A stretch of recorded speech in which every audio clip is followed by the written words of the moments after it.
ભલે આંખે જોયેલી વાત હોય, પરંતુ આ 4 પરિસ્થિતિઓમાં પોતાના લોકો પર ક્યારેય શંકા કરશો નહીં તો મોં સંતાડવા માટે પણ જગ્યા નહીં મળે। મિત્રો, કહેવાય છે કે જ્યાં સુધી કોઈ વાતના મૂળ સુધી ના પહોંચી જાઓ ત્યાં સુધી કોઈ પણ નિર્ણય પર પહોંચવું જોઈએ નહીં। અધૂરી જાણકારી હંમેશા મુશ્કેલીમાં જ મૂકી દે છે। ક્રોધના આવેશમાં, ઉતાવળમાં અને સાંભળેલી વાતો દ્વારા લેવામાં આવેલો નિર્ણય બીજા માટે દુઃખદાયી તો બને જ છે, પરંતુ તમારા માટે પણ ખૂબ જ મોટું દુઃખ લાવનાર બને છે। ઘણીવાર લોકો વગર વિચારે ઉતાવળમાં નિર્ણય કરી લે છે, પરંતુ પાછળથી તેમને ફક્ત પસ્તાવાનું જ રહે છે। પાછળથી તેમને ખબર પડે છે કે હકીકત તો કંઈક બીજી જ હતી। મિત્રો, ઘણીવાર કેટલાક લોકો ઉતાવળના કારણે ગેરસમજના શિકાર બની જાય છે અને પોતાની તથા બીજાની જિંદગી નર્ક બનાવી દે છે। એટલા માટે તમને નિવેદન છે કે આ કહાની તમને એક ખૂબ જ અનમોલ બોધ આપનારી છે। આ કહાનીને ખૂબ જ ધ્યાનથી સાંભળજો। કહાની શરૂ કરતાં પહેલાં તમને વિનંતી છે કે આ વિડીયોના અંત સુધી જોડાયેલા રહેજો અને વિડીયો પસંદ આવે તો લાઇક, શેર કરજો અને હજુ સુધી જો તમે અમારી ચેનલને સબસ્ક્રાઇબ ન કરી હોય તો અત્યારે જ સબસ્ક્રાઇબ કરી દેજો તથા કોમેન્ટ બોક્સમાં હર હર મહાદેવ જરૂરથી લખી દેજો, જેથી ભગવાન ભોલેનાથની કૃપા આપણા સૌ પર નિરંતર બની રહે। તો ચાલો કહાની શરૂ કરીએ। આજની કહાની જીવનમાં ઉપયોગી થનારી કહાની છે। પ્રાચીન સમયની વાત છે। કોઈ એક નગરમાં એક શેઠજીનો પરિવાર રહેતો હતો। શેઠ ખૂબ જ ધનાઢ્ય વ્યક્તિ હતા। તેમના ઘરમાં કોઈ પણ વાતની કમી નહોતી। લાખોનો વેપાર ચાલતો હતો। શેઠના પરિવારના લોકો ખૂબ જ સદાચારી હતા। પરિવારમાં જેટલા પણ લોકો હતા તે બધા ધાર્મિક પ્રવૃત્તિના લોકો હતા। તે પરિવારમાં એક કન્યાએ જન્મ લીધો। તે કન્યાનું નામ હતું સરસ્વતી। સરસ્વતી ખૂબ જ બુદ્ધિશાળી અને સંસ્કારી દીકરી હતી। જેવું તેનું નામ હતું તેવા જ તેનામાં ગુણ હતા। તે હંમેશા ભગવાનની ભક્તિમાં ડૂબેલી રહેતી અને ગરીબ લોકોની હંમેશા મદદ કરતી હતી। વડીલોની સેવાને તે પોતાનું પહેલું કર્તવ્ય સમજતી હતી। ધીમે ધીમે સમય પસાર થતો ગયો અને સમયની સાથે સાથે સરસ્વતી યુવાન થવા લાગી। જ્યારે તેની ઉંમર વિવાહને યોગ્ય થઈ ગઈ ત્યારે શેઠે એક સજ્જન પરિવારને જોઈને સરસ્વતીનો વિવાહ કરી દીધો। સરસ્વતીના સસરા ખૂબ જ અમીર માણસ હતા। અમીર હોવાની સાથે સાથે તે કંજૂસ પણ હતા। સરસ્વતી જ્યારે દુલ્હન બનીને આવી ત્યારે તેણે પોતાની સાસરીમાં કોઈ પણ પ્રકારની ફરિયાદનો મોકો આપ્યો નહીં। સારા એવા સંસ્કારમાં તે ઉછરી હતી, એટલા માટે તે પોતાના પતિ અને સાસુ સસરાનો ખૂબ જ આદર કરતી હતી। તેણે તેના સેવા ભાવથી બધાનું મન જીતી લીધું હતું। ધીરે ધીરે સાસરીમાં રહેતા રહેતા તેને ઘણા વર્ષો વીતી ગયા। એક દિવસની વાત છે। સવારમાં સરસ્વતી પોતાના ઘરના આંગણામાં કચરો વાળી રહી હતી ત્યારે તેના ઘરના દરવાજે એક નવયુવાન સંન્યાસી આવે છે અને દરવાજાની બહાર ઊભા રહીને તે પોતાના કરતાલ વગાડવા લાગે છે। તે નવયુવાન સંન્યાસીએ અવાજ લગાવ્યો કે હે માં, સંન્યાસી બહાર ઊભો છે, બાબાને ભિક્ષા અને અન્ન આપો। તે નવયુવાન સંન્યાસીનો અવાજ સરસ્વતીએ સાંભળ્યો ત્યારે સરસ્વતી તરત જ ઘરના દરવાજે આવી અને તે સંન્યાસીને જોઈને કહેવા લાગી, અરે બાબા, આખરે તમારે આટલી ઉતાવળ કેમ છે? હજુ થોડી રાહ જોઈ લેતા। મિત્રો, શેઠની વહુના આટલા કહેવા પર તે સંન્યાસી કહેવા લાગ્યો, દેવી, મને ડર લાગી રહ્યો છે એટલા માટે। સંન્યાસીનો જવાબ સાંભળીને સરસ્વતી હસવા લાગી। આ બાજુ તે શેઠની વહુ અને સંન્યાસીનો વાર્તાલાપ થઈ રહ્યો હતો અને બીજી બાજુ તે સમયે સરસ્વતીના સસરા ઘરમાં હાજર હતા। શેઠ તે બંનેની વાતો ખૂબ જ ધ્યાનથી સાંભળી રહ્યા હતા। જ્યારે શેઠે પોતાની વહુના મોઢેથી આ વાતો સાંભળી જે તેણે સંન્યાસીને કહી હતી કે આખરે આટલી જલ્દી ઉતાવળ કેમ છે, ત્યારે આ સાંભળીને સરસ્વતીના સસરાના કાન ઊભા થઈ ગયા, કેમ કે સરસ્વતી તે ઘરમાં હજુ નવી વહુ બનીને આવી હતી અને બીજી બાજુ તે સંન્યાસી પણ નવયુવાન હતો। પોતાની વહુ અને સંન્યાસીની વાતો સાંભળીને તે શેઠ સ્તબ્ધ રહી ગયા અને વિચારવા લાગ્યા કે હું આ શું સાંભળી રહ્યો છું। તે શેઠને પોતાની વહુ પર શંકા થવા લાગી હતી। સરસ્વતીના સસરા મનમાં વિચારવા લાગ્યા કે એવું લાગી રહ્યું છે કે મારી વહુનું તે સંન્યાસી મહાત્માની સાથે કંઈ ચક્કર ચાલી રહ્યું છે। મારી વહુની મનસા કંઈક ઠીક નથી જણાઈ રહી। શેઠ વિચારવા લાગ્યા, અરે રામ રામ, હું આ શું જોઈ રહ્યો છું? સંન્યાસી કહી રહ્યો હતો કે મને ડર લાગી રહ્યો છે એટલા માટે। તેને કઈ વાતનો ડર લાગી રહ્યો છે? હવે તો તે શેઠ ખૂબ જ ધ્યાનથી તેમની વાતો સાંભળવા લાગ્યા। શેઠની વહુ તે નવયુવાન સંન્યાસી સાથે હસી હસીને વાતો કરી રહી હતી. જરૂર આ નવયુવાન સંન્યાસીનો મારી વહુની સાથે કોઈ સંબંધ છે.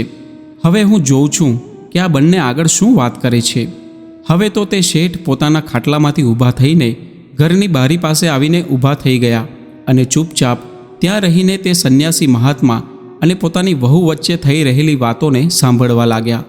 ત્યારબાદ તે સંન્યાસી મહાત્મા સરસ્વતીને પૂછવા લાગ્યા કે હે દેવી, તમારી ઉંમર કેટલી છે? તે નવયુવાન સંન્યાસીની વાતનો જવાબ આપતા સરસ્વતી કહેવા લાગી, હે સંન્યાસી, હજુ તો મારી ઉંમર જ ક્યાં છે? હજુ તો હું 9 વર્ષની થઈ છું. એક બાજુ સરસ્વતીના સસરા બારી પાસે ઊભા ઊભા તે બંનેની વાતો સાંભળી રહ્યા હતા અને જ્યારે તેમણે સાંભળ્યું કે મારા દીકરાની વહુ કહી રહી છે કે મારી હજુ ઉંમર જ ક્યાં થઈ છે, હજુ તો હું 9 વર્ષની થઈ છું. આ શબ્દોને સાંભળ્યા બાદ સરસ્વતીના સસરાના દિમાગમાં ઝટકો લાગ્યો કે આખરે મારી વહુ આ શું કહી રહી છે? આ સંન્યાસી મહાત્માને કેટલું બધું જુઠ્ઠું કહી રહી છે. તેણે પોતાની ઉંમર આટલી બધી ઓછી કહેવાની શું જરૂર છે? ત્યારબાદ તે મહાત્માએ કહ્યું કે હે દેવી, હજુ તમારી ઉંમર ફક્ત 9 જ વર્ષ થઈ છે. સરસ્વતી હસીને કહેવા લાગી, હા મહાત્માજી, હજુ મારી ઉંમર ફક્ત 9 વર્ષની છે. ત્યારબાદ સંન્યાસી ફરી પૂછવા લાગ્યા કે તમારી સાસુમાં તો ઘર પર હશે ને? સરસ્વતીએ જવાબ આપ્યો, હા. ત્યારબાદ મહાત્માએ પૂછ્યું, તો પછી તેમની ઉંમર કેટલી છે? અર્થાત તમારી સાસુમાની ઉંમર કેટલી છે? ત્યારે સરસ્વતી કહેવા લાગી કે હે મહાત્મા, મારી સાસુની ઉંમર હજુ ફક્ત 7 વર્ષની થઈ છે. જ્યારે શેઠે સાંભળ્યું કે મારી વહુ મારી પત્નીની ઉંમર 7 વર્ષની જણાવી રહી છે ત્યારે શેઠનું દિમાગ ચકરાવા લાગ્યું. શેઠ વિચારવા લાગ્યા કે મારી પુત્રવધુ ક્યાંક પાગલ તો નથી થઈ ગઈ ને? પોતાની ઉંમર 9 વર્ષ જણાવી રહી છે અને મારી પત્નીની ઉંમર 7 વર્ષ જણાવી રહી છે. આખરે મારી વહુ આ કેવી રીતે વાતો કરી રહી છે? હવે હું જોઉં છું કે આ બંનેની વચ્ચે આગળ શું વાત થાય છે. એ તો પાક્કું જ થઈ ગયું છે કે મારી પુત્રવધુ મારા દીકરાની આંખોમાં ધૂળ નાખીને આ સંન્યાસી સાથે પ્રેમ કરવા લાગી છે. નહીં તો તેની ઉંમર આટલી બધી ઓછી જણાવવાનો શું મતલબ હતો? ત્યારે શેઠ વિચારવા લાગ્યા કે આટલું જલ્દી બોલવું ઠીક નથી. પહેલાં હું તેમની બધી જ વાતો સાંભળી લઉં.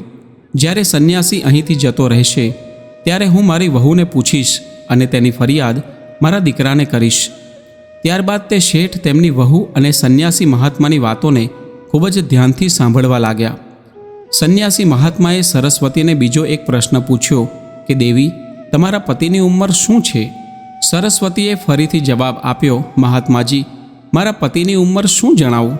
તેમની ઉંમર તો હજુ 3.5 વર્ષની થઈ છે. પોતાની પુત્રવધુનો આ જવાબ સાંભળીને શેઠની વ્યાકુળતા વધી ગઈ. બારીની પાસે ઊભા ઊભા તે શેઠ વિચારી રહ્યા હતા કે મારી વહુ એકદમ પાગલ થઈ ગઈ છે. જેમ ફાવે તેમ બોલી રહી છે. પોતાને 9 વર્ષની જણાવી રહી છે. પોતાની સાસુને 7 વર્ષની જણાવી રહી છે અને પોતાના પતિને 3.5 વર્ષનો જણાવી રહી છે. અરે રામ રામ રામ, હવે તો હદ થઈ ગઈ. આ હિસાબથી તે મારી ઉંમર કેટલી જણાવશે? પહેલાં હું તેમની સંપૂર્ણ વાત સાંભળી લઉં છું કે તે મારા વિશે શું જણાવશે. સંન્યાસી મહાત્માએ ફરીથી સરસ્વતીને પૂછ્યું, તમે તમારી ઉંમર, તમારી સાસુની ઉંમર અને તમારા પતિની ઉંમર તો મને જણાવી દીધી. હવે તમે એ જણાવો કે તમારા સસરાની ઉંમર કેટલી છે? ત્યારબાદ સરસ્વતી કહેવા લાગી કે હે સંન્યાસી મહાત્મા, મારા સસરાની ઉંમર શું જણાવું? મારા સસરાનો તો હજુ જન્મ પણ નથી થયો. પોતાની પુત્રવધુના જવાબથી શેઠ બેકાબૂ થઈ ગયા. તે એકદમ પાગલ જેવા થઈ ગયા. તેમનું દિમાગ ચકરાવા લાગ્યું. હવે તેમને સમજમાં નહોતું આવી રહ્યું કે તે શું સાંભળી રહ્યા છે. મારા દીકરા સાથે તેનો વિવાહ થયો છે અને તે કહી રહી છે કે મારા સસરાનો તો હજુ જન્મ જ નથી થયો. આખરે મારી વહુ મારા વિશે આ શું કહી રહી છે? હવે તો મને એવું લાગી રહ્યું છે કાં તો હું પાગલ થઈ ગયો છું, કાં તો પછી મારી વહુ પાગલ થઈ ગઈ છે.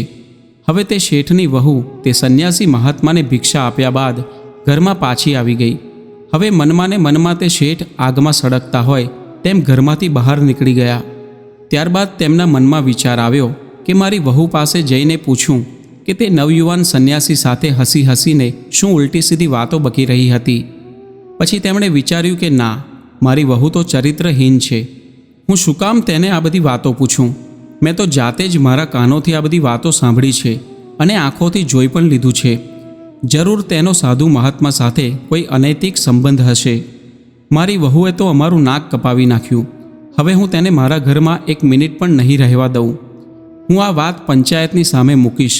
પંચાયતમાં પંચાયતના સભ્યો સામે જ હું મારી પુત્રવધૂને પ્રશ્ન પૂછીશ. હવે તો મને તેને મારી પુત્રવધૂ કહેતા પણ શરમ આવે છે. શેઠે તરત જ સરસ્વતીના મા બાપના ઘરે સંદેશો મોકલાવી દીધો કે જેમ બને તેમ તરત જ અહીં આવી જાય. આવો વિચાર કર્યા બાદ તે શેઠ ઘરની બહાર નીકળી ગયા અને સીધા પંચાયતના સભ્યો પાસે પહોંચી ગયા. શેઠને આવતા જોઈને પંચાયતના સભ્યોએ પૂછ્યું, શેઠજી, આખરે આજે અહીં આવવાનું શું કારણ છે? આજે તો તમે ખૂબ જ પરેશાન લાગી રહ્યા છો. કોઈ વાત થઈ ગઈ કે શું? પંચોના પૂછવા પર દુઃખી થતા શેઠ કહેવા લાગ્યા, આજે હું કોઈને પણ મારું મોં બતાવવાને લાયક નથી રહ્યો. મારા દીકરાની વહુ તો ખૂબ જ મોટી ચરિત્રહીન નીકળી. એની સાથે સાથે તે એટલી બધી જુઠ્ઠું બોલનારી અને છેતરનારી છે કે હું તમને જણાવી પણ નથી શકતો. હે પંચો, હવે હું મારી આ વહુથી છુટકારો મેળવવા માંગુ છું. હું તો જેમ તેમ કરીને ત્યાંથી બચીને આવ્યો છું, નહીં તો હું મારી વહુની વાતો સાંભળીને પાગલ થઈ જાત. ત્યારે પંચોએ પૂછ્યું કે હે શેઠ, એવી તે શું વાત થઈ ગઈ કે તમે પાગલ થઈ જતા? ત્યારે શેઠ કહે છે કે હે પંચોના મુખી, પહેલાં તમે મારી સાથે મારા ઘરે આવો. હું ત્યાં જ પંચાયતની સામે મારી વાત જણાવીશ. હવે તો શેઠના વારંવાર આગ્રહ કરવા પર પંચના સભ્યો શેઠની સાથે ચાલવા લાગ્યા અને શેઠના ઘરના આંગણામાં પહોંચ્યા. બીજી બાજુ સરસ્વતીના માતા પિતા પણ આવી ગયા. શેઠે પોતાના ઘરના આંગણામાં પંચાયત બેસાડી. બધા લોકો શેઠના ઘરના દ્વાર પર એકઠા થઈ ગયા. સરસ્વતીના માતા પિતા પણ ત્યાં બેઠા હતા. આ બાજુ પંચના લોકોએ શેઠને પૂછ્યું, હે શેઠ, આખરે એવી શું વાત છે કે તમે તમારા ઘરે પંચના સભ્યોને બોલાવી લાવ્યા છો? કોઈ સમસ્યાને લઈને પંચાયત થવાની છે કે શું? બધા લોકો તમારા ઘરે આવી ગયા છે. હવે તમે જણાવો કે આખરે વાત શું છે? ત્યારે શેઠે કહ્યું કે પંચો, હવે હું મારી પુત્રવધુ સરસ્વતીને પંચાયતમાં બોલાવવા માંગુ છું. સૌથી પહેલાં તમે મારી વહુને બોલાવો. હું મારી સમસ્યા એની સામે જ મૂકીશ. હવે તો પંચાયતનો આદેશ મળતા તરત જ સરસ્વતીને બોલાવવામાં આવી. જ્યારે શેઠની વહુ બહાર આવી ગઈ ત્યારે પંચાયતે કહ્યું કે હે શેઠજી, હવે તો તમારી વહુ પણ આવી ગઈ છે, તો તમે જણાવો કે આખરે શું વાત છે? તમારી વહુએ એવું શું કામ કરી દીધું કે જેથી તમે આટલા બધા દુઃખી થઈ ગયા છો? ત્યારે શેઠ કહે છે કે હે પંચાયતના સભ્યો, આજે સવારે જ્યારે હું ઊંઘમાંથી જાગ્યો ત્યારે મેં કંઈક એવું જોયું કે જેને જોઈને અને સાંભળીને હું ખૂબ જ દુઃખી થઈ ગયો છું. મેં જોયું કે મારી વહુ આંગણામાં કચરો સાફ કરી રહી હતી. ત્યારે દરવાજા પર એક નવયુવાન સાધુ આવ્યો અને દરવાજાની બહાર ઊભા રહીને ભિક્ષા માંગવા લાગ્યો. જેવો જ તે સંન્યાસી મહાત્માનો અવાજ મારી વહુના કાનમાં સંભળાયો ત્યારે તે સમયે તે ભિક્ષા લઈને દ્વાર પર પહોંચી ગઈ. આટલું કહીને શેઠ ચૂપ થઈ જાય છે. ત્યારે પંચોએ કહ્યું કે હે શેઠજી, આમાં દુઃખી થવાની વળી શું વાત છે? આ તો સારી વાત કહેવાય. દરેક સ્ત્રીએ આવું કરવું જોઈએ. શું આટલી જ વાત માટે તમે તમારા ઘરે પંચાયત બોલાવી છે? આપણા ઘરના દરવાજે આવેલા કોઈ સાધુ સંત કે ભૂખ્યા ભિખારીને ભિક્ષા આપવી એ નારીનો ધર્મ છે. આમાં આટલું બધું પરેશાન થવાની શું વાત છે? ત્યારે શેઠ કહે છે, હે પંચાયતના સભ્યો, જરા ધીરજ રાખો. હું તમને આખી કહાની સંભળાવું છું. મારી વહુની કરતૂત સાંભળીને તમે પણ પાગલ થઈ જશો. મારી ચિંતા ખૂબ જ મોટી છે. જો વાત નાની હોત તો મને કોઈ ફરક ના પડત. જો નાની વાત હોત તો હું તમને મારા દરવાજે બોલાવીને પરેશાન ના કરત. વાત ઘણી જ ગંભીર છે અને તેનો નિર્ણય ફક્ત પંચાયત જ કરી શકે તેમ છે. પંચોએ કહ્યું કે હે શેઠજી, તમારી વાત સાંભળીને તો એવું લાગી રહ્યું છે કે કોઈ મોટી વાત નથી. ત્યારબાદ શેઠ બોલ્યા, અરે નહીં, જે વાતને લઈને હું આટલો બધો ચિંતામાં છું તે વાત જો તમે જાણી લેશો તો તમે મારી પરેશાની જરૂર સમજી જશો. ત્યારે પંચોના મુખી કહેવા લાગ્યા, હે શેઠજી, આટલી વારથી તમે અમને ગોળ ગોળ ફેરવી રહ્યા છો. તમે સ્પષ્ટ રીતે કેમ નથી જણાવતા કે વાત શું છે? ત્યારે શેઠ કહે છે કે જુઓ, વાત એમ છે કે જ્યારે મારા ઘરના દરવાજે ભિક્ષા માગવા માટે એક નવયુવાન સંન્યાસી આવ્યો ત્યારે મારી વહુએ ચૂપચાપ જઈને તેને ભિક્ષા આપવી જોઈતી હતી. તેની સાથે વાતચીત કરવાની શી જરૂર હતી? અને વાતચીત પણ કરી તો એવી કરી કે તમે સાંભળશો તો તમને પણ લાગશે કે મારી વહુનું ચારિત્ર્ય ઠીક નથી. ત્યારે તમને ખબર પડી જશે કે મેં અહીં પંચાયત કેમ બોલાવી છે.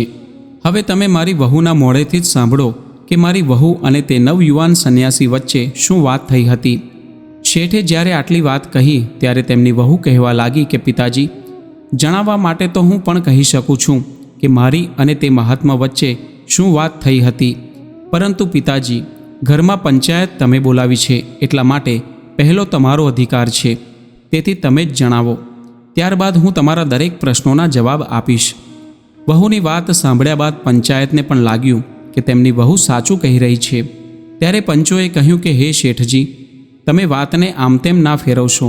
તમારી સમસ્યાને તમે જ જણાવો. તમને તમારી પુત્રવધૂથી શું પરેશાની છે? તેણે એવું શું કરી દીધું કે જેથી તમે આટલા બધા બેચેન થઈ રહ્યા છો? શું તેણે કોઈ એવું પગલું ભરી લીધું છે કે જે સમાજની મર્યાદાથી વિરુદ્ધ હોય? જો તેણે એવું કર્યું હશે તો તેને પંચાયત તરફથી દંડ આપવામાં આવશે. તમે નિશ્ચિંત રહો. પહેલાં તમે પંચાયતને બધી વાત જણાવો. ત્યારે શેઠ બોલ્યા, વાત જાણે એમ છે કે જેને જણાવતા મને ખૂબ જ શરમ આવી રહી છે. તમને તો ખબર જ છે કે હું આ ગામનો ખૂબ જ ઇજ્જતદાર શેઠ છું, પરંતુ મને એવું લાગી રહ્યું છે કે મારી વહુએ મારી બધી જ ઇજ્જત માટીમાં મિલાવી દીધી છે. મારી બધી જ ઇજ્જત મારી વહુએ એક સંન્યાસી મહાત્મા સાથે વાત કરીને ધૂળમાં મિલાવી દીધી છે. એટલા માટે તમે વહુને જ પૂછી લો. ત્યારે પંચના સભ્યો કહેવા લાગ્યા કે હે વહુ, હવે તું જણાવ કે આખરે સંન્યાસી અને તારા વચ્ચે શું વાત થઈ હતી. ત્યારે સરસ્વતી કહે છે કે ઠીક છે પિતાજી, જો તમને જણાવતા શરમ આવી રહી છે તો હું જ મારા મોઢેથી બધી વાત જણાવીશ. પરંતુ પિતાજી, શરૂઆત તમારાથી કરવી પડશે. પહેલી વાત તમે કહેશો અને ત્યારબાદ હું તેનો જવાબ આપીશ, અને જો હું ખોટી હોઈશ તો પંચાયત જે સજા સંભળાવશે તે હું સ્વીકારી લઈશ. ત્યારે શેઠ કહે છે કે બધા લોકો ધ્યાનથી સાંભળો. મારા ઘરના દરવાજે એક નવયુવાન સંન્યાસી મહાત્મા ભિક્ષા માગવા માટે આવ્યો હતો. હે વહુ, જ્યારે તે મહાત્મા આવ્યો ત્યારે તેને તે કહ્યું હતું કે હે સંન્યાસી, હજુ આટલી બધી ઉતાવળ કેમ છે? શેઠ પોતાની પુત્રવધૂને કહે છે કે જણાવ, તે આ વાત તે સંન્યાસીને કહી હતી કે નહીં? આખી પંચાયતની સામે હું તારી પાસે તે જાણવા માગું છું કે તે મહાત્માને આવું કેમ કહ્યું. સસરાની વાત સાંભળીને તેમની વહુ કહેવા લાગી, હા પિતાજી, મેં આ વાત તે મહાત્માને જરૂર કહી હતી. પછી શેઠ બોલ્યા કે તારા આ કહેવા પર તે સંન્યાસીએ શું જવાબ આપ્યો હતો? ત્યારે વહુએ જણાવ્યું કે પિતાજી, તે સંન્યાસી મહાત્માએ કહ્યું કે મને ડર લાગી રહ્યો છે એટલા માટે. ત્યારે શેઠજીએ કહ્યું, હે વહુ, હવે તું આખી પંચાયત સામે એ જણાવ કે આખરે તે વાતનો શું મતલબ હતો. આવી વાત સાંભળીને કોનું દિમાગ નહીં ચકરાવા લાગે. હું ત્યારે જ સમજી ગયો હતો કે તારું ચરિત્ર ઠીક નથી, એટલા માટે હું તને મારા ઘરમાં નહીં રાખું. ત્યારે વહુ જવાબ આપે છે, પિતાજી, જો મારી વાત ખોટી હશે તો હું બધાની સામે કહું છું કે હું તમારા ઘરને છોડીને ચાલી જઈશ. પહેલાં મારી પૂરી વાત સાંભળી લો. ત્યારે વહુ કહે છે, હે પિતાજી, મેં તે નવયુવાન સંન્યાસીને આ વાત એટલા માટે કહી હતી કે તેમણે ખૂબ જ નાની ઉંમરમાં સંન્યાસ ધારણ કરી લીધો હતો. જે ઉંમર ખેલકૂદ કરવાની હોય છે તે ઉંમરમાં તેમણે વૈરાગ્ય ધારણ કરીને સંન્યાસ લઈ લીધો હતો. તે વાત જ મેં તેમને પૂછી હતી કે તમારી તો હજુ ઘણી બધી ઉંમર પડી છે. લોકો જ્યારે ઘરડા થઈ જાય છે ત્યારે ભગવાનનું ભજન કરે છે, પરંતુ તમે તો અત્યારે જ આ ભગવા કપડાં પહેરીને ફરી રહ્યા છો. એટલા માટે જ મેં તેમને કહ્યું હતું કે આટલી બધી ઉતાવળ કેમ હતી કે જેથી તમે મહાત્મા બની ગયા. ઉંમર તો ઘણી લાંબી છે. ત્યારે સંન્યાસીએ મારી વાતનો જવાબ એ કહીને આપ્યો હતો કે મને ડર લાગી રહ્યો હતો એટલા માટે. સંન્યાસીની વાતનો મતલબ હતો કે મૃત્યુનો કોઈ ભરોસો નથી કે ક્યારે આવી જાય. લોકો વિચારે છે કે ઘરડા થઈને ભગવાનનું નામ લઈશું, પરંતુ અહીં તો એક ક્ષણની પણ ખબર નથી કે મૃત્યુ ક્યારે આવી જશે. મરતા પહેલાં મનુષ્ય પોતાના કલ્યાણ માટે જે કંઈ પણ કર્મ કરે છે તે તેની સાથે આવે છે. એક પ્રકારે જોઈ શકાય કે ઘડપણની કોઈ અવસ્થા નથી. બધાને ઘરડા જ સમજવા જોઈએ. વૃદ્ધ અવસ્થા તો મૃત્યુ પહેલાંની અવસ્થા હોય છે, પરંતુ એક નાના બાળકને પણ ખબર નથી હોતી કે મૃત્યુ ક્યારે આવશે. એનો મતલબ એ છે કે નાના બાળકને પણ તમે બાળક ના સમજો, તેને ઘરડા સમજવું જોઈએ. મૃત્યુ જ્યારે આવે છે ત્યારે તે ઘરડા, યુવાન અને બાળક કોઈને પણ નથી જોતું. જેનું મૃત્યુ આવે છે તે તેને લઈ જાય છે, ભલેને તે કોઈ બાળક હોય કે યુવાન હોય. એટલા માટે ભગવાનનું ભજન બાળપણથી જ શરૂ કરી દેવું જોઈએ. ઘડપણ કોણે જોયું છે? શું ખબર કે ઘડપણ સુધી આપણે પહોંચીએ કે ન પહોંચીએ? આ વાત જ સંન્યાસીએ કહી હતી કે હું મૃત્યુથી ડરી ગયો હતો, એટલા માટે આટલી નાની ઉંમરમાં સંન્યાસ ધારણ કરી લીધો હતો. ખબર નહીં કે મારી જિંદગીનો અંત ક્યારે થઈ જશે. ન જાણે ક્યારે મારા શ્વાસ થંભી જશે.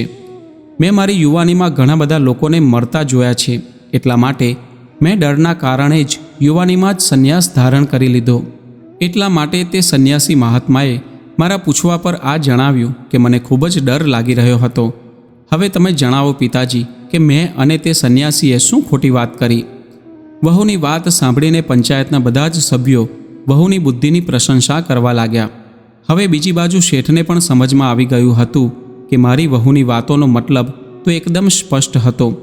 હું તો તેને વ્યર્થમાં જ ખોટી સમજી રહ્યો હતો. ત્યારે સરસ્વતી કહે છે, પિતાજી, હજુ મારી વાત પૂરી નથી થઈ. હું તમને આગળ થયેલી વાતોનો મતલબ પણ જણાવીશ, ધ્યાનથી સાંભળજો. પછી વહુએ જવાબ આપ્યો કે પિતાજી. ત્યારબાદ તે સંન્યાસી મહાત્માએ મારી ઉંમર પૂછી. ત્યારે મેં તે સંન્યાસી મહાત્માને મારી ઉંમર 9 વર્ષ જણાવી. વહુએ કહ્યું કે પિતાજી, શું આ જ કહ્યું હતું ને મેં? ત્યારે શેઠે જવાબ આપ્યો કે હા, તે આ જ કહ્યું હતું.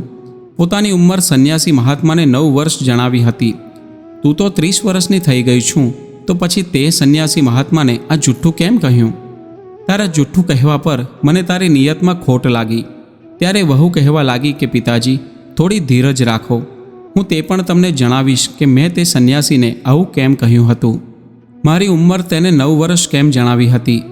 મારી ઉંમર 9 વર્ષની જણાવવાનું કારણ એ હતું પિતાજી, એમ તો હું 30 વર્ષની થઈ ગઈ છું, પરંતુ હું તે ઉંમરને ઉંમર નથી માનતી. હું તો મારી ઉંમર 9 વર્ષની જ માનું છું, કેમ કે આજથી 9 વર્ષ પહેલાં મેં એક સંત પાસેથી દીક્ષા લીધી હતી. 9 વર્ષ પહેલાં જ મને ભગવાનની ભક્તિનું જ્ઞાન થયું. તેમની કથા અને કીર્તનમાં મારું મન લાગ્યું. જ્યારથી હું ભગવાનમાં જોડાઈ છું, તેમની ઓળખાણ થઈ છે. જેટલો સમય મારો ભગવાનની ભક્તિમાં પસાર થયો છે, એટલી જ ઉંમર મારી સાર્થક થઈ છે. બાકીનું જીવન તો મારું વ્યર્થ ગયું છે. સંસારમાં મનુષ્ય ભલે ને ગમે તેટલું જીવી લે, તેની તેટલી જ ઉંમર સફળ માનવી જોઈએ જેટલા સમય માટે તેણે ભગવાનનું ભજન કર્યું હોય. બાકીની ઉંમરમાં તો તેણે પશુની જેમ જીવન જીવ્યું હોય છે, ખાધું હોય છે, ઊંઘ લીધી હોય છે અને ભોગ વિલાસ કર્યા હોય છે. આ કામ તો પશુ પણ કરે છે. આ ઉંમરને વ્યર્થ ગણવી જોઈએ. હું 9 વર્ષથી સત્સંગમાં જોડાયેલી છું, એટલા માટે મેં મારી ઉંમર તે સંત મહાત્માને 9 વર્ષની જણાવી હતી. હવે તમે જણાવો કે મેં તે સંત મહાત્માને શું ખોટું કહ્યું? પોતાની વહુનો આ જવાબ સાંભળીને શેઠ કંઈ પણ બોલી શક્યા નહીં. પંચાયતના સભ્યો સરસ્વતીનો જવાબ સાંભળીને વાહ વાહ કરવા લાગ્યા અને કહેવા લાગ્યા કે ધન્ય છે પુત્રી, સાચે જ તું ખૂબ જ બુદ્ધિશાળી છે. ત્યારબાદ શેઠ કહેવા લાગ્યા કે વહુ, તે તારી ઉંમર 9 વર્ષ જણાવી એ તો સમજમાં આવ્યું, તો પછી તે તારી સાસુની ઉંમર 7 વર્ષ કેમ જણાવી? તારા પતિની ઉંમર 3.5 વર્ષ કેમ જણાવી? હકીકતમાં તારી સાસુની ઉંમર 60 વર્ષથી પણ ઉપર થઈ ગઈ છે. આનો મતલબ તું અમને જરૂર જણાવ. ત્યારે સરસ્વતી કહેવા લાગી, હે પિતાજી, હવે તમે મારી વાત ખૂબ જ ધ્યાનથી સાંભળજો કે સંન્યાસીના પૂછવા પર મેં આવું કેમ કહ્યું હતું. જ્યારે હું મારા પિયરથી સાસરીમાં આવી હતી, તે સમયે ના તો તમારા ઘરમાં પૂજાપાઠ થતા હતા કે ના કોઈ કથા અને સત્સંગ થતો હતો, પરંતુ મારા કહેવા પર સાસુમાં તે દિવસથી સત્સંગમાં જવા લાગ્યા, ભગવાનની કથા સાંભળવા લાગ્યા અને ભગવાનનું ભજન અને કીર્તન પણ કરવા લાગ્યા. તેમને ભગવાનનું ભજન કીર્તન કરતા અને સત્સંગ કરતા, ભગવાનની પૂજાપાઠ કરતા 7 વર્ષનો સમય થઈ ગયો છે. એટલા માટે સંન્યાસી મહાત્માના પૂછવા પર મેં તેમને જણાવી દીધું કે મારી સાસુમાની ઉંમર 7 વર્ષની છે. હવે તમે જણાવો કે પિતાજી, મેં શું ખોટી વાત કરી? વહુની વાત સાંભળીને શેઠ બોલ્યા, એવી વાત હતી? હું તો તને પાગલ સમજી રહ્યો હતો. ત્યારબાદ સરસ્વતી કહેવા લાગી કે પિતાજી, આ જ હિસાબથી મેં મારા પતિની ઉંમર જણાવી હતી 3.5 વર્ષ, કેમ કે 3.5 વર્ષ પહેલાં જ સાસુમાના ઘૂંટણનું ઓપરેશન થયું હતું અને તે સમયે તેમનાથી ચાલી શકાતું નહોતું. ત્યારે મારા પતિ જ મને અને સાસુમાને મંદિરે લઈ જતા હતા. આ કારણે તેમને પણ ભગવાનના દર્શન થઈ જતા હતા. ધીરે ધીરે તેમની રુચિ ભગવાનની ભક્તિમાં વધતી ગઈ. એટલા માટે તમે એવું સમજી લો કે તે દિવસે જ મારા પતિનો જન્મ થયો હતો. આ કારણે જ મેં તે સંન્યાસી મહાત્માના પૂછવા પર મારા પતિની ઉંમર 3.5 વર્ષ જણાવી હતી. અને પિતાજી, અંતમાં રહી વાત તમારી, તો મેં તમારા માટે એ વાત કહી હતી કે તેમનો જન્મ નથી થયો. કેમ કે પિતાજી, જે દિવસથી હું સાસરીમાં આવી છું ત્યારથી હું જોઈ રહી છું કે ના તો તમે કોઈ ગુરુ પાસેથી દીક્ષા લીધી છે અને ના તો તમે ભગવાનના મંદિરમાં કથા કીર્તન કરવા જાઓ છો, અને તમે ક્યારેય પણ પોતાના હાથોથી કોઈ પણ પ્રકારનું દાન પણ નથી કર્યું, કોઈ પુણ્યનું કાર્ય નથી કર્યું. તમે ધર્મ કર્મથી એકદમ દૂર જ રહ્યા છો. એટલા માટે મેં તમારા વિશે કહ્યું હતું કે તમારો તો હજુ જન્મ જ નથી થયો. તમે તમારી આખી જિંદગીમાં ક્યારેય 2 પૈસાનું દાન પણ નથી કર્યું. ત્યારે શેઠ કહે છે કે હે વહુ, હું આખો દિવસ દુકાને બેસી રહું છું, વેપારમાં જોડાયેલો રહું છું. મને પૂજાપાઠ કરવાનો, કથા કીર્તન સાંભળવાનો સમય જ નથી મળતો. હું તો તમારા બધાના ભવિષ્યની ચિંતા કરતો રહું છું અને તમારા બધા માટે ધન ભેગું કરવામાં વ્યસ્ત રહું છું. ત્યારબાદ વહુએ કહ્યું કે પિતાજી, તમે તમારી આખી જિંદગીમાં 2 પૈસાનું પણ દાન નથી કર્યું. જો ગામમાં કોઈ ધાર્મિક કાર્ય થાય કે ભગવાનની કથા થાય, તેમાં ક્યારેય પણ તમે કોઈ પણ પ્રકારનો ભાગ નથી લેતા. 2 ઘડી બેસીને ક્યારેય પણ ભગવાનનું ભજન નથી કરતા. તમે તમારા જીવનમાં ક્યારેય કોઈ તીર્થયાત્રા નથી કરી. તો મારી દૃષ્ટિથી તમે એવું જ સમજો કે તમે હજુ જન્મ્યા જ નથી. એટલા માટે તે સંન્યાસી મહાત્માએ જ્યારે તમારી ઉંમર પૂછી, ત્યારે મેં સંન્યાસી મહાત્માને જણાવ્યું કે હજુ સુધી મારા સસરાનો જન્મ નથી થયો. પોતાની પુત્રવધૂના મોઢેથી આ વાતો તે શેઠ સાંભળે છે ત્યારે તેમનું મોં શરમથી ઝૂકી જાય છે. તે શેઠે સમગ્ર પંચાયતની સામે પોતાના બંને કાન પકડીને પોતાની પુત્રવધૂની ક્ષમા માંગી અને પોતાની વહુને કહે છે કે બેટા, મેં તારા વિશે ખૂબ જ ખરાબ વિચાર્યું, મને ક્ષમા કરી દે. તારી વાત સાંભળીને તો એવું લાગી રહ્યું છે કે મને તારા પર ગર્વ થવો જોઈએ. તું હકીકતમાં ખૂબ જ બુદ્ધિશાળી છે. ત્યારબાદ પંચાયતના બધા જ સભ્યોની સામે હાથ જોડીને તે શેઠે માફી માંગી અને પોતાના પુત્રને લઈને ઘરની અંદર ચાલ્યા ગયા. ઘરમાં આવ્યા બાદ શેઠે પોતાની પુત્રવધૂને કહ્યું, પુત્રી, આજે તે મારી આંખો ખોલી નાખી. હકીકતમાં તો હજુ સુધી મારો જન્મ જ નથી થયો. હવે હું પણ જન્મ લેવા માગું છું. પોતાના સસરાની આટલી વાત સાંભળીને તે વહુ કહેવા લાગી કે પિતાજી, આ તો ખૂબ જ સારી વાત કહેવાય. જ્યારે જાગો ત્યારે સવાર થાય છે. આ ખૂબ જ મોટી વાત કહેવાય કે ભલે ઘડપણમાં પણ ભગવાનમાં તો જોડાઈ ગયા. નહીં તો લોકો આખું જીવન પસાર કરી દે છે ખાવા પીવામાં, ઊંઘવામાં, અને ક્યારેય ભગવાનનું નામ નથી લેતા. બીજા દિવસે સવારે શેઠે પોતાના મુનિમને પોતાની પાસે બોલાવ્યો અને મુનિમને કહ્યું કે મુનિમજી, આપણા ગોડાઉનમાં પાછલા વર્ષનું વધેલું જે કંઈ પણ અનાજ પડ્યું છે તે અનાજ ખરાબ થઈ ગયું છે. જે અનાજ આજ સુધી કોઈ પણ વેપારીએ નથી ખરીદ્યું, તે બધું જ અનાજ કોથળામાં ભરાવીને બહાર કાઢી દો. તે અનાજને હું ગરીબ અને અસહાય લોકોને દાનમાં આપીશ. હવે હું મારી બાકી વધેલી જિંદગીમાં ખૂબ જ પુણ્યના કાર્ય કરવા માંગુ છું. ત્યારબાદ તે મુનિમજીએ પાછલા વર્ષનું વધેલું અનાજ કોથળામાં ભરાવીને શેઠના ઘરની સામે લાવીને ભેગું કરી દીધું. તે ઘઉં વરસાદમાં પલળવાના કારણે ખરાબ થઈ ગયા હતા. શેઠે વિચાર્યું કે આ ખરાબ અનાજને ગરીબોમાં દાન કરી દઉં. જ્યારે તે ખરાબ ઘઉંના કોથળા ઘરે પહોંચ્યા ત્યારે તે કોથળામાંથી દુર્ગંધ આવી રહી હતી. દુર્ગંધના કારણે તે શેઠની પુત્રવધૂ ઘરમાંથી નીકળીને બહાર આવી. સરસ્વતીએ ઘરની બહાર મૂકવામાં આવેલા તે ખરાબ અનાજના કોથળા જોયા. ત્યારે તે સમયે સરસ્વતીએ પોતાના સસરાને પૂછ્યું કે પિતાજી, તમે આ અનાજના કોથળા શું કરવા મંગાવ્યા છે? ત્યારે શેઠ કહે છે કે વહુ, કાલે તે મારી આંખો ખોલી નાખી. તે મને જણાવ્યું કે મેં હજુ સુધી જન્મ નથી લીધો, એટલા માટે હું કાલથી જ દાન અને પુણ્યના કાર્ય કરીશ. એટલા માટે મેં મુનિમને કહીને ગોડાઉનમાંથી આ અનાજના કોથળા ભરીને મંગાવ્યા છે. સરસ્વતી પોતાના સસરાની આ મનસાને સમજી ગઈ હતી કે મારા સસરા ખરાબ થયેલા ઘઉંને ગરીબોમાં દાન કરવા માંગે છે. સરસ્વતી ખૂબ જ સમજદાર હતી. સરસ્વતી તે સમયે તો ઘરની અંદર ચાલી ગઈ અને મનમાં વિચારવા લાગી કે મારા સસરા હજુ સુધર્યા તો છે, પરંતુ 100% તો નથી સુધર્યા. હવે મારે એવું કંઈક કરવું પડશે જેથી મારા સસરાને તેમણે કરેલા કર્મનું જ્ઞાન થાય. ઘણા બધા વિચાર કર્યા બાદ સરસ્વતીએ તે સડી ગયેલા ઘઉંમાંથી થોડા ઘઉં કાઢ્યા અને તેને દળીને લોટ બનાવી દીધો. અને ત્યારબાદ તે જ લોટની રોટલીઓ બનાવી અને સાંજે જ્યારે સરસ્વતીના સસરા ભોજન કરવા માટે આવ્યા ત્યારે સરસ્વતીએ તે જ બગડેલા ઘઉંના લોટની બનેલી રોટલીઓ પોતાના સસરાને પીરસી. જેવા જ શેઠ ભોજન કરવા માટે બેઠા ત્યારે તે ખરાબ થઈ ગયેલા ઘઉંના લોટની રોટલી ખાઈને તે એકદમ ઉલટી કરવા લાગ્યા. તે રોટલીમાંથી દુર્ગંધ આવી રહી હતી. શેઠ તરત જ ચિલ્લાવા લાગ્યા અને કહેવા લાગ્યા કે વહુ, તે આજે કેવી રોટલી બનાવી છે? આજની રોટલીમાં દુર્ગંધ કેમ આવી રહી છે? મારું આખું મોં ખરાબ થઈ ગયું. ત્યારે સરસ્વતીએ રસોડામાંથી જ પૂછ્યું કે શું વાત છે પિતાજી? ત્યારે શેઠ કહેવા લાગ્યા કે આજે તેં કેવી રોટલી બનાવી છે? આ રોટલીને ખાઈને તરત જ મને ઉલટી થવા લાગી. આજે તેં કેવું ભોજન બનાવ્યું છે? સસરાની વાત સાંભળીને વહુ રસોડામાંથી બહાર આવી અને કહેવા લાગી કે પિતાજી, મેં તો એવી જ રોટલી બનાવી છે જેવી હું દરરોજ બનાવું છું. ત્યારે શેઠ કહેવા લાગ્યા કે નાના વહુ, તું દરરોજ જેવી રોટલી બનાવું છું તેવી આજે નથી બનાવી. આજે તો ભોજનમાં ખૂબ જ દુર્ગંધ આવી રહી છે. ક્યાંક ભોજનમાં કોઈ જીવજંતુ તો નથી પડી ગયું ને? ત્યારે સરસ્વતી કહે છે કે ના પિતાજી, મેં તો હમણાં જ અનાજને દળીને તાજી રોટલીઓ બનાવી છે. ત્યારે શેઠે પૂછ્યું કે તે કયા ઘઉંની રોટલીઓ બનાવી છે? ત્યારે વહુએ જવાબ આપ્યો કે પિતાજી, જે ઘઉં તમે ગોડાઉનમાંથી લાવીને ઘરની બહાર મૂક્યા છે તે જ કોથળામાંથી મેં થોડા ઘઉં કાઢીને તેનો લોટ દળીને તેમાંથી રોટલીઓ બનાવી છે.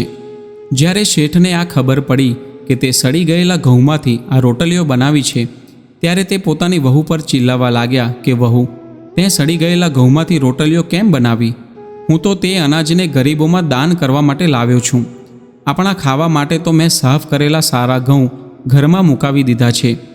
પોતાના સસરાની વાત સાંભળીને વહુ કહેવા લાગી, પિતાજી, મને ખબર હતી કે તે અનાજ ખરાબ થઈ ગયેલું છે, એટલા માટે જ મેં વિચાર્યું કે હમણાંથી જ આવું ખાવા માટેની હું તમારી આદત પાડી દઉં. ત્યારે સસરાએ પૂછ્યું કે વહુ, કેવી વાત કરી રહી છું? તું કઈ આદતની વાત કરી રહી છું? ત્યારે સરસ્વતી કહેવા લાગી, પિતાજી, મેં સાંભળ્યું છે અને આપણા વેદ અને શાસ્ત્રો પણ કહે છે કે જેવું આપણે આ જન્મમાં કોઈના માટે કરીએ છીએ ઠીક તેવું જ આપણને આગલા જન્મમાં મળે છે. એટલા માટે પિતાજી, મેં આજે વિચાર્યું કે આ જન્મમાં તમે ગરીબોમાં સડી ગયેલા અનાજનું દાન કરશો તો આગલા જન્મમાં આપણા માટે પણ સડી ગયેલું જ ખાવાનું મળશે. એટલા માટે જ મેં સડી ગયેલા ઘઉંના લોટની રોટલીઓ બનાવી. આપણે અત્યારથી ખાઈશું ત્યારે જ આપણને સડી ગયેલા લોટની રોટલીઓ ખાવાની આદત પડશે, કેમ કે આપણને આગલા જન્મમાં આવા જ સડી ગયેલા અનાજની રોટલીઓ ખાવા મળશે. જો આપણે કોઈને સડી ગયેલું ખવડાવીશું તો આપણને પણ સારું ખાવાનો અધિકાર નથી. પરમાત્મા આપણને હંમેશા એ જ પાછું આપે છે જે આપણે કોઈને આપ્યું હોય. ત્યારે શેઠે કહ્યું કે હે દીકરી, આજે મને હકીકતમાં તારી આ વાતોનો મતલબ સમજમાં આવી ગયો. એટલે તરત જ શેઠે પોતાના મુનિમને બોલાવ્યો અને કહેવા લાગ્યા કે આ ઘઉંના કોથળાઓને લઈ જઈને શહેરની બહાર કોઈ કચરાના ઢગલામાં ફેંકી આવો અને આપણા ગોડાઉનમાં જે સારા અનાજના કોથળા ભરેલા છે તેને લઈ આવો. શેઠની વાત સાંભળીને મુનિમ પણ ઘણા હેરાન થઈ ગયા અને કહેવા લાગ્યા કે માલિક, એવું શું થઈ ગયું? તમે તો આ અનાજ ગરીબોમાં વહેંચવા માટે દાન કરવા માટે મંગાવ્યું હતું ને? શું તમે તમારા વિચારો બદલી નાખ્યા? ત્યારે શેઠે સમજાવ્યું કે મુનિમજી, મારા વિચારો નથી બદલાયા, પરંતુ આજે મને ખબર પડી ગઈ છે કે આપણે જેવું બીજાને અન્ન ખવડાવીએ છીએ એવું જ અન્ન આપણને આગલા જન્મમાં ખાવા માટે મળે છે. શેઠે તે સડી ગયેલું અનાજ કચરાના ઢગલામાં ફેંકાવી દીધું અને તેના બદલામાં સારા અનાજના કોથળા ઘરે મંગાવી લીધા. બીજા દિવસે સવારે તે શેઠે 20-20 કિલો અનાજ આખા નગરમાં દાન કરવાની ઘોષણા કરાવી દીધી. હવે નગરના બધા જ ભૂખ્યા અને ગરીબ લોકો શેઠના ઘરની બહાર આવીને ભેગા થઈ ગયા. શેઠ તે અનાજને ગરીબોમાં દાન કરવા લાગ્યા. આ બાજુ તે શેઠ ગરીબોમાં અનાજ દાન કરી રહ્યા હતા ત્યારે બીજી બાજુ સરસ્વતીએ પોતાની સાસુને કહ્યું કે માજી, તમે જઈને પાડોશની બધી મહિલાઓને બોલાવી લાવો. ત્યારે સાસુએ કહ્યું કે વહુ, પાડોશની મહિલાઓને બોલાવીને તું શું કરીશ? ત્યારે સરસ્વતી કહેવા લાગી કે માજી, તમે અત્યારે તેમને બોલાવીને લાવો, ત્યારબાદ હું તમને જણાવીશ કે મહિલાઓને કેમ બોલાવી છે. પોતાની પુત્રવધૂની વાત સાંભળીને સાસુ પાડોશમાં જઈને મહિલાઓને બોલાવી લાવી. બીજી બાજુ સરસ્વતી ઢોલક લઈને પોતાના ઘરના આંગણામાં બેસી ગઈ. ત્યારબાદ સાસુ પાડોશની બધી મહિલાઓને બોલાવી લાવ્યા. ત્યારે બધાએ પૂછ્યું કે વહુ, આખરે શું વાત છે? વહુએ કહ્યું, આજે આપણે ભેગા થઈને ભગવાનનું ભજન કરવાનું છે, કીર્તન ગાવાના છે, કેમ કે આજે મારા સસરાનો જન્મ થયો છે. હવે ઘરની બહાર શેઠ તો દાન અને પુણ્ય કરવા લાગ્યા હતા અને ઘરની અંદર બધી મહિલાઓ શેઠના જન્મ થવા પર ખુશીના ગીત ગાઈ રહ્યા હતા, કેમ કે આજે સરસ્વતીના સસરા ભગવાનના બતાવેલા માર્ગ પર ચાલી રહ્યા હતા. મિત્રો, મનુષ્યનો જન્મ ત્યારે જ સફળ માનવામાં આવે છે જ્યારે તે ભગવાનને ઓળખી જાય છે. ભગવાનના બતાવેલા માર્ગ પર ચાલવા લાગે છે. કહેવાય છે કે ધર્મ અને સારા કર્મ વિના મનુષ્ય પશુ સમાન કહેવાય છે. તો મિત્રો, આજની કહાની તમને કેવી લાગી તે કોમેન્ટ કરીને જરૂર જણાવજો. અને વિડીયો પસંદ આવ્યો હોય તો લાઈક અને શેર કરજો તથા ચેનલ પર નવા હોય તો ચેનલને સબસ્ક્રાઈબ જરૂરથી કરજો. ફરી મળીશું એક નવા વિડીયો સાથે. જય સ્વામિનારાયણ, જય શ્રી રામ, જય શ્રી કૃષ્ણ, હર હર મહાદેવ.